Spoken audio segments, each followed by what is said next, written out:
Nitwa Belange Gisangabirano ndumwigeme w'imyaka 19 navukiye Gitega nkurirayo nkaba ndi ni Bujumbura naragira ibibakwe ndatorwa nka Miss Ngoma 2022 nongera ndatorwa nka première dauphine wa Miss Burundi 2023 nkaba ndi ubu nkaba mfise umugambi muri iyo mahigano yose gukingira ibidukikije ubu niho twandagerageza gukurikiza gushira mu ngiro hama nkaba nize amashuri yanje mato kuri École Hirondelle Gitega hama yisumbuye kuri Excellence Musinzira ho nanahereje secondaire ubu nkaba ndi muri Tujenge.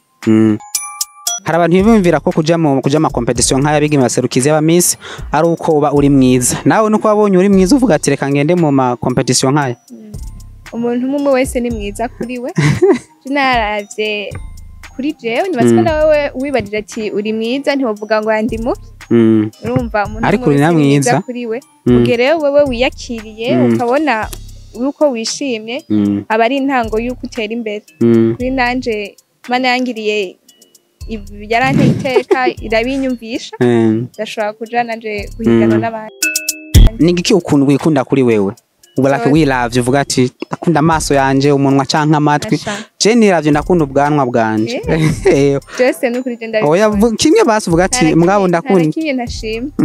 byose ni sawa mu Miss ntakunda nta muntu yatemerewe gukunda mugabo birabaye ibyo ushatse kuvuga gukunda basi kuja muri relation chérie chouchou mwitegura kubakana byo numva batemerewe wewe ufite byo bababwiye kubyo batubwiye reka ntabyo babujije bibaze yuko umengo ntibiba byemerewe na nagenzi ko bitemerewe mugabo pa après ntitubizi neza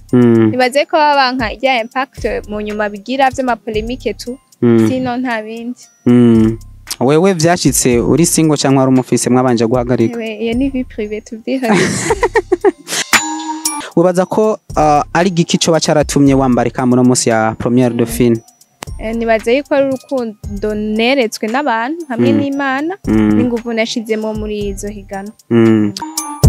Hari ikintu ubaza jo warakoze mu bwana cyo bacaratumye no munsi uba uriwe? Ego ndibaza gukurikiza impanuro z'abavyeyi kuba naronse bakuru banje banje imbere nkabona ingene bigenza nkaronka ama exemple manshi abantu bashoboye guhayisisa mu buzima bwabo no ma competition no kugira iyo courage yo kujamwo natewe bien sûr n'ubuto bwanje n'ukungene nigenza n'ama activité najamwo n'abagenzi nagize bazi ko byose bizakwa impacta resultat y'uyu munsi. Belange Ngabirano yakuze ari umwana ameze gute? Uko hari umuntu musakora avuga ati wenspira yifuza no kuzoba nka wewe mavuga ati je nakeneye kumenya ubuzima baraciyemo hari ubuzima bubi baraciyemo canke yari babona umuntu avuke muri Senari Gitega hawe ati ni mu giti wakuze umwana ameze gute? Atekereza ndibaza atagorana cyane natwe sinagoye abavyeyi banje akunda kwiga ko sinanabagoye mu bintu by'amashuri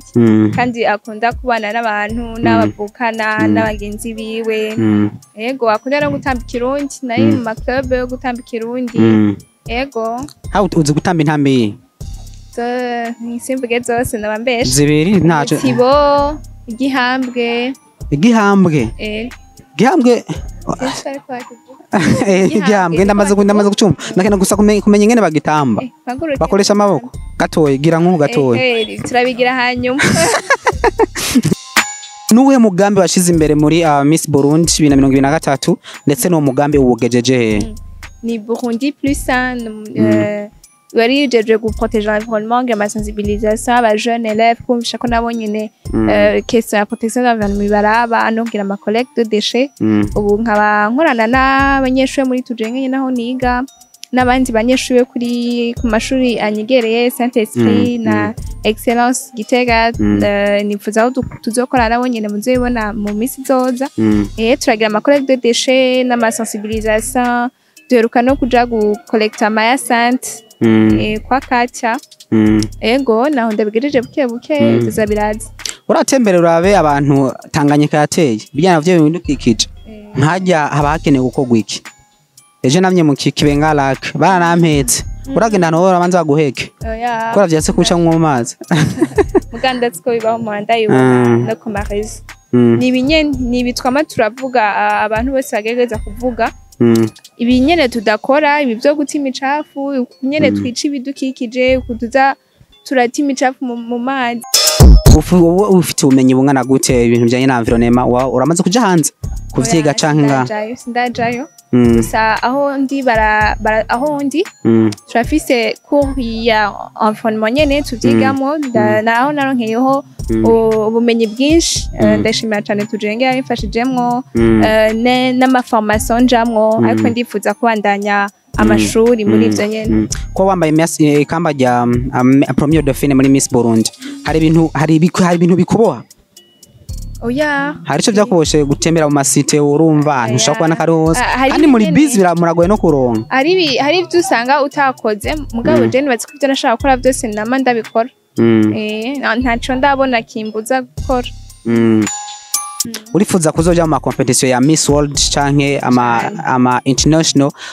y'amahiganwa ni nkayaho umaze kwaparinga canke wifuza uvuga ati ndafise indoto yo kuzobika idenice turangiza ivyo zose uvuze ndafise indoto